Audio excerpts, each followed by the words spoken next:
ಈಗ ನಮಗೆ ಮೊದಲನೇ ಇದರಲ್ಲಿ ಆಗಲಿಲ್ಲ, ಅದಕ್ಕೆ ಈಗಾದರೂ ಅವಕಾಶ ಮಾಡಿಕೊಡ್ರಿ. ಯಾಕಂದರೆ ತುಕಾರಾಮ್ ಅವರು ಪಕ್ಷಕ್ಕೆ ಮಾಡಿದಂಥ ತ್ಯಾಗ ಮತ್ತು ಅವರ ಪಕ್ಷಕ್ಕೆ ನಿಷ್ಠೆ ಇರತಕ್ಕಂಥದ್ದು ಮತ್ತು ಪಕ್ಷ ವಹಿಸಿದಂಥ ಎಲ್ಲ ಜವಾಬ್ದಾರಿಗಳನ್ನು ಅವರು ಪ್ರಾಮಾಣಿಕವಾಗಿ ನಿರ್ವಹಿಸಿರ್ತಕ್ಕಂಥ ಒಂದು ಆಧಾರದ ಮೇಲೆ ನಾವು ಇವತ್ತು ಸಚಿವ ಸ್ಥಾನವನ್ನು ಕೇಳಿದ್ವಿ. ಅಲ್ಲ, ಮನವಿ ಮಾಡ್ಕೊಂಡಿದ್ವಿ, ಹೈಕಮಾಂಡಿಗೆ ಬಿಟ್ಟು ವಿಚಾರ.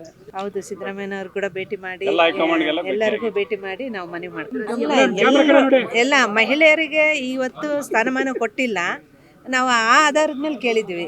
ಇಲ್ಲಿ ಮಹಿಳೆಯರಿಗೆ ಯಾವ ಕೋಟಾ ಅಂತೇಳಿ ಬರಲ್ಲ, ಒಟ್ಟು ಒಬ್ಬ ಮಹಿಳೆಗೆ ಅಥವಾ ಇಬ್ಬರು ಮಹಿಳೆಯರಿಗೆ ಸ್ಥಾನಮಾನ ಕೊಡಬೇಕು ಅನ್ನೋದು ಇದೆ.